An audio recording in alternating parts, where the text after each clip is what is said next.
মাছে ভাতে বাঙালি আসসালামু আলাইকুম, সবাইকে শুভেচ্ছা ও স্বাগতম আরেকটি নতুন রেসিপিতে। আজকে আমরা যেটি নিয়ে এসেছি সেটি হচ্ছে মাছ বোনা। চলুন তাহলে দেখে নিই এই মাছ বোনার রেসিপিটি আমি কিভাবে করি। আর এটির জন্য যেই মাছটা নিয়েছি সেটি হচ্ছে পাঙ্গাস মাছ। অনেকে বলতে পারেন পাঙ্গাস মাছ খেতে ভালো লাগে না, কিন্তু এভাবে যদি একবার বোনা করে খান অবশ্যই ভালো লাগবে। আর এই পাঙ্গাস মাছটা আমার ফ্রোজেন করা আছে, দেখতে পাচ্ছেন ফ্রোজেন অবস্থায় আছে। আর ফ্রোজেন অবস্থায় আমি এর গা থেকে যে চামড়াটা সেটা ছাড়িয়ে নিব। খুব সহজে দেখা যায় ফ্রোজেন করা অবস্থায় ছাড়িয়ে নেওয়া যায়। আর আমি এটি বটির সাহায্যে ছাড়িয়ে নিচ্ছি। আর বটির সাহায্যে খুব দ্রুত সহজে ছাড়িয়ে নেওয়া যায়। দেখুন কতটা সুন্দরভাবে আমি ছাড়িয়ে নিচ্ছি। আর প্রত্যেকটার গা থেকে আমি এটা ছাড়িয়ে নিয়েছি, কারণ দেখা যায় অনেক সময় রান্না করলে ওটা খেতে ভালো লাগে না, সেজন্য আগে থেকে আমি এটা ছাড়িয়ে নিয়েছি। প্রত্যেকটার গা থেকে সুন্দর করে ছাড়িয়ে পরিষ্কার করে নিয়েছি। দেখুন কত সুন্দর করে পরিষ্কার করে নিয়েছি। আর আমার প্রত্যেকটা পিসও খুব সুন্দর সুন্দর রয়েছে, কোনোটা ছিঁড়ে যায়নি। ফ্রোজেন অবস্থায় যদি এটা ছাড়িয়ে না যায় তাহলে খুব ভালো হয়। আমি নুন হলুদ এবং মরিচ দিয়ে খুব ভালো করে মাখিয়ে এখন খুব কড়া কড়া করে ভাজা করব। আর এই ভাজাটা দিয়ে ভাত খেতেও খুব ভালো লাগে, কিন্তু আমি আজকে ভাজার মাছটাকেই বুনা করে নিব। দেখুন কতটা সুন্দর করে মাখিয়ে নিয়েছি সবগুলো মশলা। এখন চুলায় একটি প্যান বসিয়ে দিয়েছি, প্যানটা গরম হওয়া পর্যন্ত অপেক্ষা করব। প্যানটা যখন গরম হয়ে এসেছে এর মধ্যে আমি পরিমাণ মতো তেল দিয়ে দিব।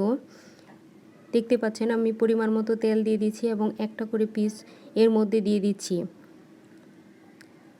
পাঙ্গাস মাছটা দেখা যায় বাড়ির ছোট বড় সবাই খেতে পছন্দ করে, তবে বড়দের চেয়ে ছোটদের কাছে খুবই পছন্দ, যেহেতু এই মাছটাতে কাটার পরিমাণ খুবই কম থাকে, সেজন্য দেখা যায় ছোটরা ভীষণ পছন্দ করে। আর খুব কড়া করে ভাজি করে নিলে এটা খেতে খুবই ভালো লাগে। আমার এক পাশটা খুব সুন্দর ভাজা হয়ে গেছে, অন্য পাশটাও খুব ভালো করে ভেজে নিচ্ছি। দেখুন আমার সবগুলো মাছই খুব সুন্দর করে ভাজা হয়ে গেছে। এখন আমি আরেকটা প্যান বসিয়ে দিয়েছি এবং মাছের থেকে যে তেলটা বের হয়েছে ওই তেলটা দিয়ে দিয়েছি অবশিষ্ট, এবং আর একটু তেল অ্যাড করে দিয়েছি এবং খুব ভালো করে গরম করে নিয়েছি। এবং এর মধ্যে আমি পেঁয়াজ বাটা দিয়ে রান্না করব। পেঁয়াজ বাটাটা দিয়ে খুব ভালো করে নেড়েচেড়ে নিচ্ছি এবং কাঁচা ঝাল চিড়ে রেখেছিলাম সেটা দিয়ে দিয়েছি। এর মধ্যে আমি কালিজিরাটা দিয়েছি, আর কালিজিরাটা দেওয়াতে এর মধ্যে কালিজিরার একটা ফ্লেভার আসবে এবং খেতে খুবই ভালো লাগবে। আমি খুব ভালো করে নেড়েচেড়ে নিচ্ছি, দিয়ে দিচ্ছি আদা বাটা এবং রসুন বাটা একসাথে ছিল, অ্যাড করে দিচ্ছি। দিয়ে দিব স্বাদ মতো লবণ, দিয়ে দিচ্ছি শুকনো গরুর ঝাল এবং হলুদের গুঁড়ো পরিমাণ মতো। সবগুলো উপকরণ দিয়ে সামান্য পরিমাণের পানি অ্যাড করে দিব মশলাটা কষানোর জন্য। মশলাটা খুব ভালো করে কষাতে হবে, কারণ যাতে কাঁচা গন্ধ না লাগে। দেখুন মশলাটা অনেকটা কষানো হয়ে গেছে। এই পর্যায়ে আমি যেই টমেটো কুচি করে রেখেছিলাম সেই টমেটো কুচিগুলো দিয়ে দিব।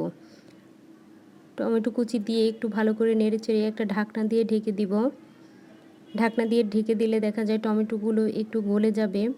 দেখুন আমার টমেটোগুলো খুব সুন্দর গলে গেছে এবং খুব সুন্দরভাবে মশলাটাও খুব ভালো করে কষানো হয়ে গেছে। এ পর্যায়ে আমি যে মাছগুলো ভেজে রেখেছিলাম খুব সুন্দর করে সেগুলো আমি এর মধ্যে অ্যাড করে দিয়েছি। দেখুন মাছটা দিয়ে খুব বেশি রান্না করার প্রয়োজন নেই, যেহেতু আমি ভুনা ভুনা রান্না করব। 5 থেকে 7 মিনিট রান্না করলেই দেখা যাবে আপনার রান্নাটা কমপ্লিট হয়ে যাবে। আমার এক পাশটা যখন একটু হয়ে যাবে তখন এর উল্টো পাশটাও উল্টে দিব। প্রত্যেকটা মাছ একেবারে সুন্দর করে উল্টে দিব। দেখুন আমার কতটা সুন্দর হয়ে গেছে রান্নাটা। আর এই রান্নাটা খেতে দুর্দান্ত হয়েছে, যেহেতু কালিজিরও দিয়েছি, কালিজিরার ফ্লেভারটা আসে, মাছের ফ্লেভারটা অতটা লাগেনি। খুব সুন্দর হয়েছে, আশা করি ভালো লাগবে আপনাদের। আপনারাও চেষ্টা করবেন বাসায়। ধন্যবাদ।